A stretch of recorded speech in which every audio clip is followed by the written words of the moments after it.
Welcome to the Martin Bailey Photography Podcast. It's February 27, 2017, and this is episode 562.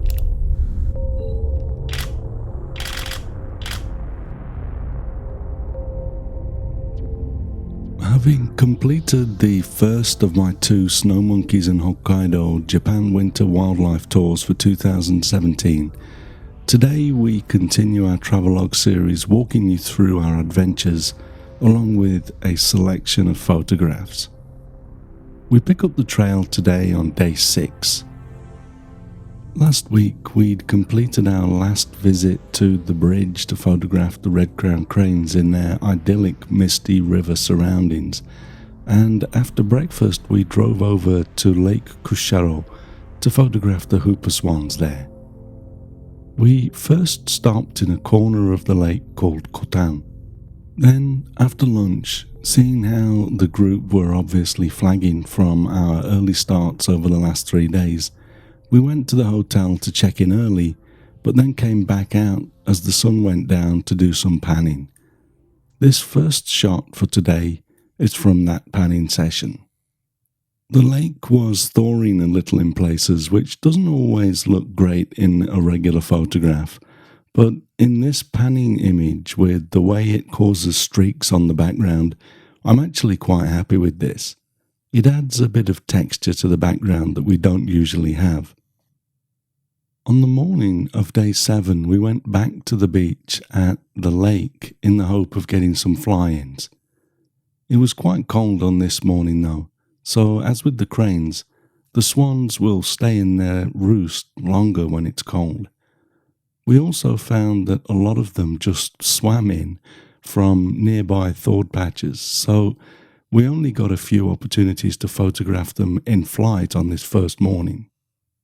One shot from this session that I'm half happy with is this one, where 3 whooper swans did fly in with the mountains around the lake in the background. The main thing that I don't like about this image is the blue sky. I'm really not a fan of blue skies. They just don't appeal to me, except occasionally when a bird is almost full frame with a blue sky behind it, and even then, just the plain blue bugs me. You'll notice also that I cropped this down to a 1:2 ratio, and I did that for 2 reasons. The first reason is that the focus points on the 5DSR are all quite close together in the center of the frame, so by default, if I have autofocus engaged, I'll end up with the subject inside that focus frame. The other thing is that I didn't want to include much of the lake, as it wasn't fully frozen and therefore overly textured. Both of these reasons resulted in me including too much of that crappy blue sky, so I cropped most of it away. I was at f11 for 1,000th of a second at ISO 400 for this shot. After breakfast we went back to Kotan, the place we'd visited first on the previous day, and we basically just hung out with the swans, nice and intimate on the edge of the lake. At one point we were too intimate for my 100 to 400mm lens, so when this whooper swan fully stretched his wings right in front of me, they went clean out of the edge of the frame. I'm not against cropping the wings of birds, in fact I do it quite a lot, but in this case it was unintentional and an awkward crop. Luckily this first frame is also pretty cool, as we can see all of the lovely detail on the underside of the backlit wings, and you lose that when the wings are fully spread, so all is good. For this shot I was at f8 for an 800th of a second at ISO 125. This spot is generally very relaxing once you put out of mind the occasional group of annoying tourists that appear from time to time to destroy the tranquility, and I generally just really like sitting in the snow and watching the swans do their thing.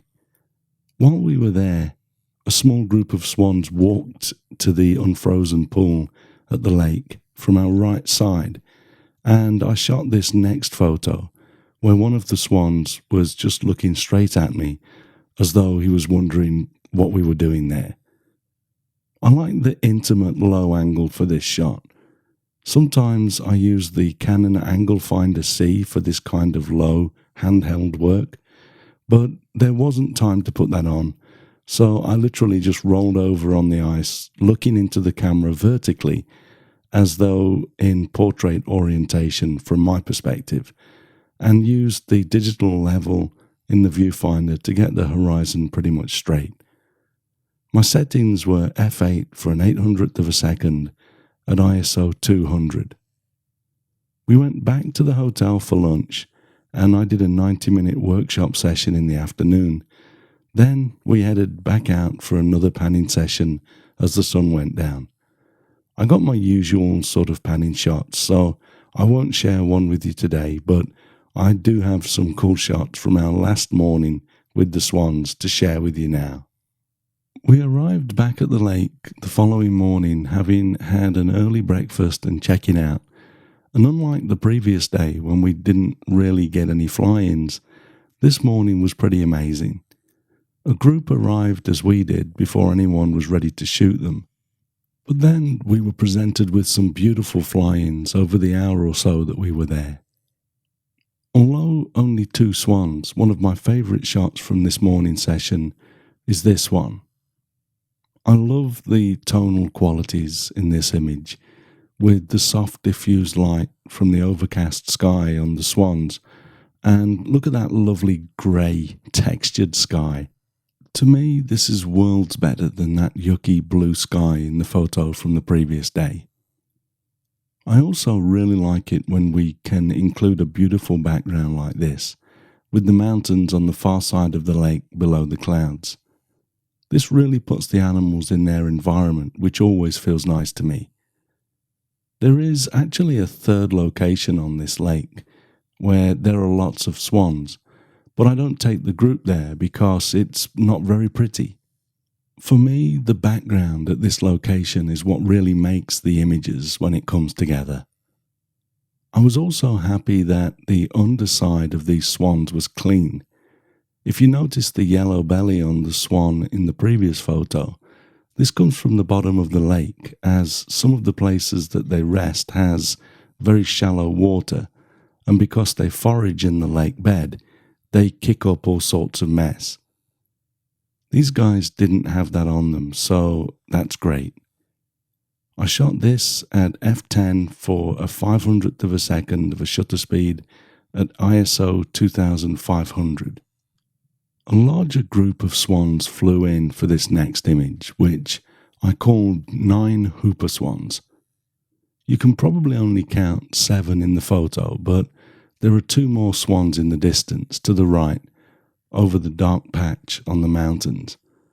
Sometimes I like to play with the title of my images, to lead the viewer to find something that they may not find otherwise. If this was printed large on a wall, it would probably be easy enough to find these swans without help from the title. But if you click on the image on the blog at mbp.ac/562 and have a look at the large detailed file, it's not huge, but the largest web file, then you'll probably be able to see them. So what, you might think, and you'd be right, it's just a bit of fun. I like it when images have an Easter egg for you to find if you look hard enough, that's all.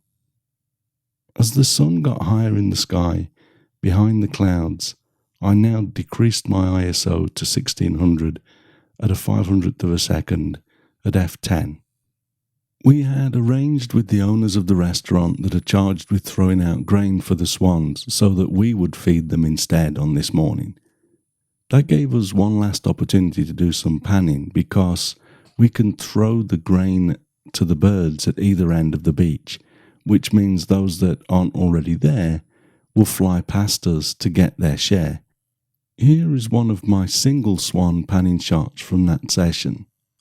The problem with panning with the birds at the end of the day, as we'd done on the previous evening, is that depending on the wind direction, the light is sometimes coming from the left as the birds fly to the right, which means their backs are brighter than their heads, and undersides.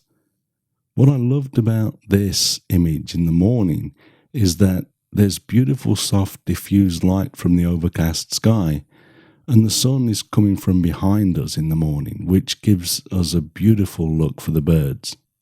I shot this at a 40th of a second at f10 ISO 100. As we waited for our tour conductor come bird feeder to walk around the back of the car park to pop up at the other end of the beach to make the swans fly for a fourth and last time, another large group of swans flew in, as you can see in this photograph. We saw them a way out, so I could have changed my settings back to a faster shutter speed, but I decided to see what it would look like with the 40th of a second that I had set. I actually quite like the results. A number of the swans have sharp heads, and the blur of the wings on most of them is a look that I enjoy working with, so this works for me. My settings were the same except that I'd now changed my aperture from f10 to f11. This last shot of the swans is a bit crazy, but I like it, so I thought I would include this as well. We did one last feeding of the swans to get them to fly past the group again for a final panning frenzy, and this is one of the shots that I got. I like to try to get multiple swans in the frame when possible, and I was doing that here but managed to get the foreground swan almost filling the bottom of the frame with a relatively sharp head. This is uncropped and pretty much straight out of the camera. I might remove that third swan's butt from the right corner of the photo later, but for now I thought I'd just share this as it is. This was a 30th of a second exposure at f11 ISO 100.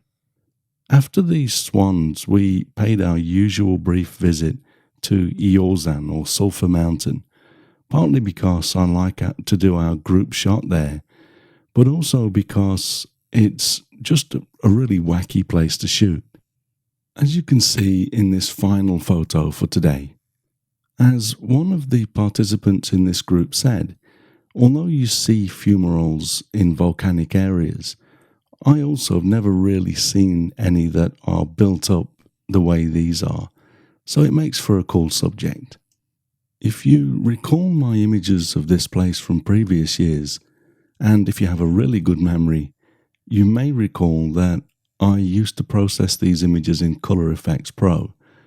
I actually stopped doing that, just like I've stopped using Silver Efex Pro since I jumped ship to Capture One Pro. I was actually wondering how this would turn out, but I continue to really like the look that I'm getting with Capture One. This looks much more natural to me than my Color Efex Pro versions. I liked the Color Efex Pro images when I was doing them, although I was always aware that they were a little bit on the heavy side processing-wise. But what I'm now coming to understand is just how much the application really drives the decisions we make during the processing of our images. I can take my images just as far as I used to in Color Efex Pro now in Capture One if I want to, but now it feels totally overdone when I do. Having used Capture One for 8 months now, I really feel as though it has improved my work in many ways, and although I was never really unhappy with Lightroom, I feel that my workflow is now much faster in Capture One Pro. One of the main reasons I can get through my images more quickly is because I can copy the modifications and adjustments that I make on an image to the clipboard and then paste them back onto other images, one at a time or in batch if I have lots of images that are similar. In Lightroom, to do that, I had to create a develop preset and then apply it to each image. And although that's easy enough, it's a few more steps and requires the mouse rather than keyboard shortcuts. So this has turned out to be another of Capture One's many strengths. Okay, so we'll leave it there for this week. I still have 99 images left in my collection of photos to talk about for this trip, so I'll try to get them down to one last episode so that we can move on to tour 2 when I get back. We'll see how that goes, but either way, by the time I get to that, I'll be back from the second of these tours, which I'll be halfway through on the day that I release this episode. Because our 2018 Japan Winter Wildlife Tours have already filled, we've now started taking bookings for 2019, so if you might be interested, please check out the details and book at mbp.ac/ww2019. If you'd like to be added to the waitlist for our 2018 tours, then please drop us a line with the contact form that's linked at the top page of the website at martinbaileyphotography.com. Thanks very much for listening today. If you enjoy this podcast, please share a link with your friends. Subscribe in iTunes or your favorite podcast program to ensure uninterrupted delivery. If you have a moment to rate the podcast or leave us a review in iTunes, that helps to keep us relevant in the huge number of podcasts out there now. You can find me on Google+, Twitter, Instagram and Facebook, etc. And links to everything that I'm up to are at martinbaileyphotography.com, so do drop by and take a look.